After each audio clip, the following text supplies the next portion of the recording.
माँ की दौलत। एक गांव में श्याम नाम का एक गृहस्थ रहता था। उसकी पत्नी का नाम गंगा था।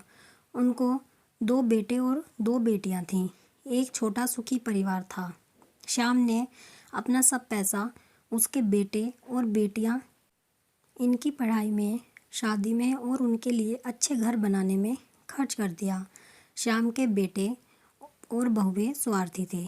माँ बाप ने इतना सब किया था, फिर भी श्याम को अपने बेटे बहू के रहमो करम पर जीना पड़ रहा था।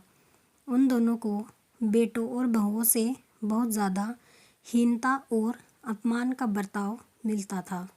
अचानक एक दिन श्याम की मृत्यु हो गई।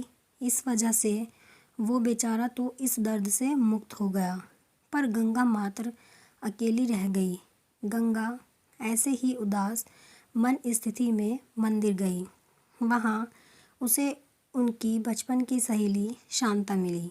उसे देखकर उसे अच्छा लगा। गंगा को उदास देखकर शांता ने गंगा से उसके उदासी का कारण पूछा। गंगा ने अपनी दुखी जीवन का सभी विवरण बताया। वह सुनकर शांता ने उसे गुप्त में कुछ तो कहा। वो सुनकर गंगा को थोड़ा सा आधार मिला। दूसरे दिन सुबह जिस प्रकार शांता के बताए अनुसार शांता एक बैग लेकर गंगा के पास आ गई और वो जैसे पहली बार ही मिल रही हो ऐसा बर्ताव किया। शांता ने गंगा को गले लगा लिया। गंगा ने शांता को पूछा, शांता तुम यहाँ हमारे गांव में कब आई और किसके घर ठहरी हो? गंगा की दोनों बहू गंगा की आवाज़ सुनकर तुरंत अंदर से बाहर आई। उन दोनों को देखकर शांता बोली, अरे मैं दूसरे घर पर कहाँ रहूँ? हम दोनों मौसेरी बहनें हैं तो भी सगी बहनों से ज़्यादा हमारा रिश्ता अटूट है। मुझे जीजा जी गुजर गए मालूम पड़ा, इसलिए मैं तुम्हें मिलने के लिए और भेंट देने के लिए आई हूँ।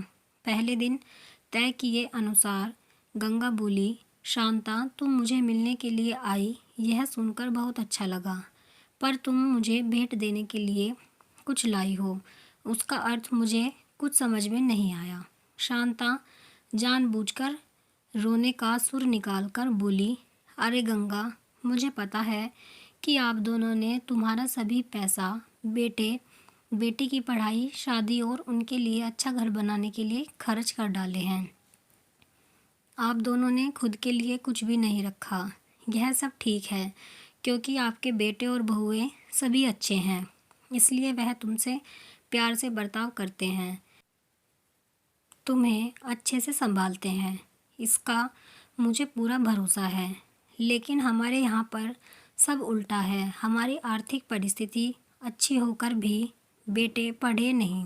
इस वजह से वह कोई भी उद्योग धंधा करते नहीं हैं। उनको सिर्फ बैठकर खाना आता है। अमीर हैं, इस वजह से उनकी शादी भी हो गई, परंतु उनकी पत्नियां हम दोनों का बार बार अपमान करती रहती हैं और मेरे बच्चे वह देखकर भी कुछ नहीं बोलते उन्हें। फिर शांता आंखें पोंछने का नाटक करती है और वह आगे बोली, अभी ऐसी परिस्थिति में हम दोनों को जिनकी इच्छा भी नहीं होती और अब हमारी ज़िंदगी भी कितनी बची है, इसलिए मैंने तय किया कि मेरे पति का नज़दीकी कोई भी नहीं है और तुम्हारे सिवाय मेरा कोई भी नहीं है, इसलिए सब पैसा बेटों को देने के बजाय तुम्हें आधे पैसे दे दूं। ऐसा विचार करके मैं मेरे पति की रजामंदी से 25 तोला वज़न के 10-12 सोने के गहने और 50,000 रुपये इस बैग में लाई हूँ। इस बैग में 45,000 की नोटें हैं और 1 रुपये की 5,000 नाणे हैं। अभी तुम भी ना कहते हुए हमारा प्यार समझकर यह बैग और उसकी चाबी ले लो। मैं सिर्फ तुम्हारे पास चाय पीकर तुरंत चली जाऊंगी। शांता का यह बोलना सुनकर सास की बहन कोई सामान्य औरत नहीं है, बल्कि बहुत अमीर औरत है और धन की तिजोरी साथ लाई है। ऐसा विचार करके गंगा की बड़ी बहू प्यार का नाटक करके उनको बोली कि क्या मासी, आप इतनी जल्दी क्यों जा रही हो? अभी आई हो तो रहो हमारे घर 2-4 दिन। हमारे बेटे और बहू भी नई पीढ़ी के हैं, इस वजह से आप उनकी तरफ ध्यान मत दीजिए। आप दोनों पति पत्नी ने आपका जीवन यशस्वी किया है। वैसे भी हमें भी उस बारे में मार्गदर्शन दिया तो अच्छा होगा और कैसे जीवन जीना है हमें भी समझ में आ जाएगा। तभी शांता उसे बोली, मेरे पति के दोस्त आज प्लेन से रात को 12 बजे हमारे घर आने वाले हैं। इस वजह से मुझे जाना होगा। हर एक मनुष्य की ज़िंदगी में ऐसा प्रसंग आता ही आता है कि जिसकी वजह से उसकी आंखें खुलती हैं और वह मनुष्य समझदार होगा तो उसे मार्ग दिखता है। ऐसा बोलकर शांता चाय पीकर वहाँ से चली गई।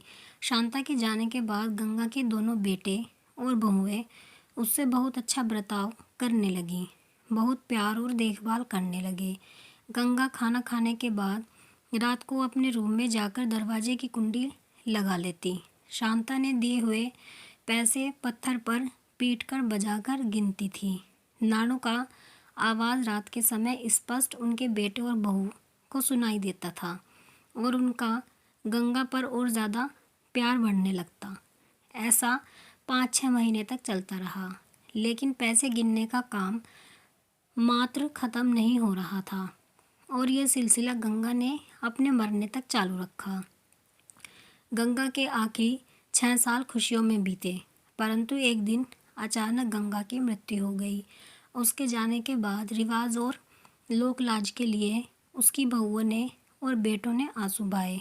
फिर उन्होंने शमशान से आने के बाद उन्होंने तुरंत माँ के रूम में जाकर उस बैग का ताला खोला और क्या उनको धक्का लगा, क्योंकि उसमें सिर्फ पुराने समाचार पत्र, 4-5 वज़नदार पत्थर और सिर्फ 1 रुपया था।